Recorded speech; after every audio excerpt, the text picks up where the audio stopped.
Hi, I'm Swarupa Sen, course instructor for Geotechnical Engineering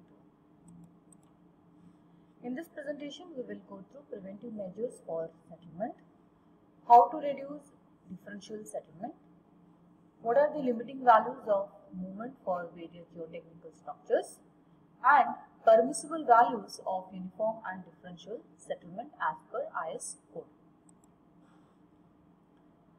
The preventive measures for the settlement are: in case of cohesive soil, that is for example in case of clay, we need to drain the soil. And if the soil is cohesionless, that is for example if it is sand, we need to compact it very well. Next is we need to confine the soil in order to increase the stiffness of the soil so that it is not loose. Then we can use ground improvement techniques like for example grouting to improve the ground so that the settlement gets reduced. Next is increase the size of foundation to reduce the footing pressure or provide combined foundations.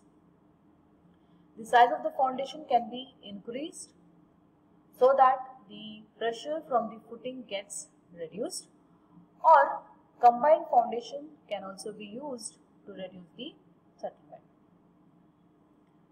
Raft foundation can be provided to accommodate the building with more allowable settlement. In order to reduce the settlement, raft foundation can be used. Next, we will find out how to reduce the differential settlement. Differential settlement is nothing but the settlement of one part of the structure compared to the other part.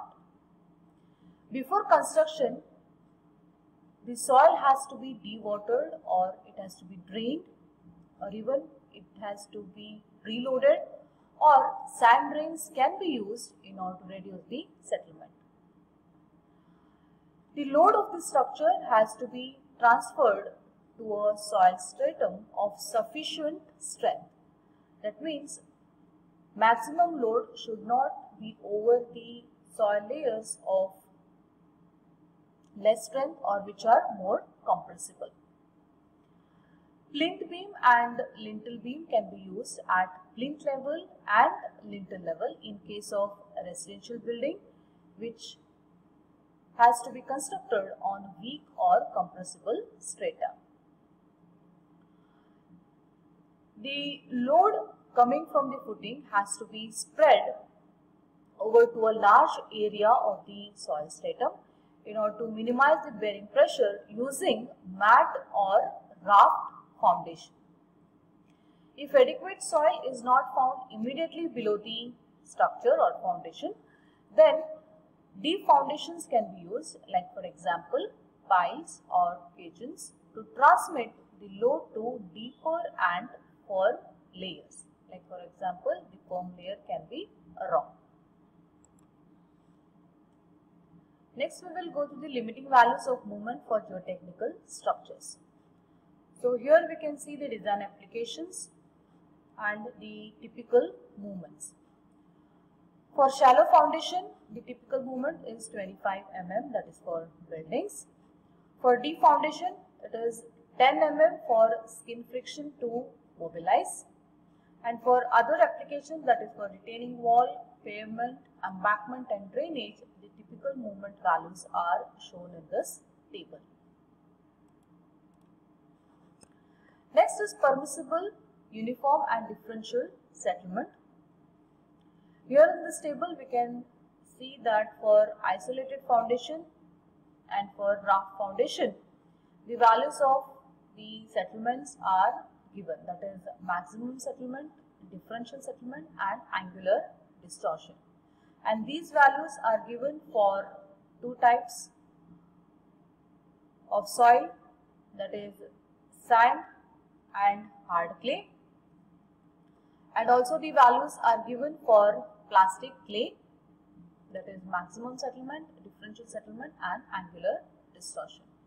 Usually the values of these settlements are asked in the examination, so we need to know how much should be the settlement for isolated foundation with steel and RCC, and also how much should be the settlement for rough foundation with steel and RCC. The maximum settlement for steel is 50 mm, differential settlement is 0.0033 into L, angular distortion is 1 divided by 300, and for plastic clay the values are same as that of for sand and hard clay. So it is very easy to remember, that is 50.0033 L and 1 divided by 300. For RCC it is same as that of steel, which is 50 mm, but the differential settlement is less, that is 0.0015 L, and angular distortion is 1 divided by 666. For plastic clay it is 75 mm, differential settlement is same as that for sand and hard clay, that is 0.0015 L, and angular distortion is also same as that of sand and hard clay. For rough foundation, maximum settlement is 75 mm for steel and even for RCC. Differential settlement is 0.0033 L for steel, and for RCC it is 0.002 L, and these values are same as that for plastic clay, and also angular distortion values are also same for both the types. But maximum settlement for plastic clay is 100 mm for both RCC and steel. So these values shown in the tabular column need to be remembered, and these values are as per IS 1904-1978.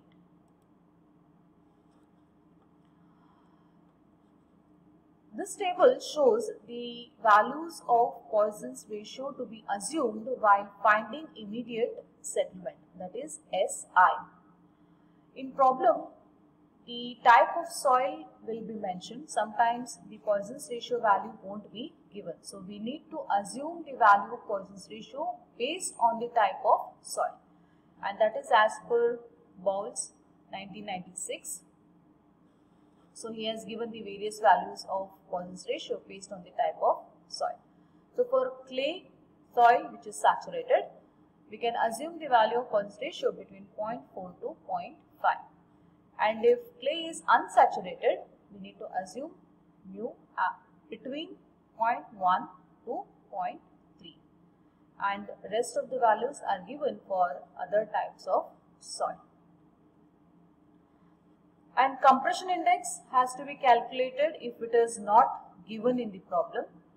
But to find Cc, the value of liquid limit will be given. So for undisturbed soil, Cc can be calculated using formula 0.009 into liquid limit minus 10. For remolded soil, this Kempton has given the equation, which is Cc equal to 0.007 into liquid limit minus 10. If the value of Poisson's ratio is given, instead the value of liquid limit, then we can find out Cc using equation 0.3 into E0 minus 0.27. Thank you.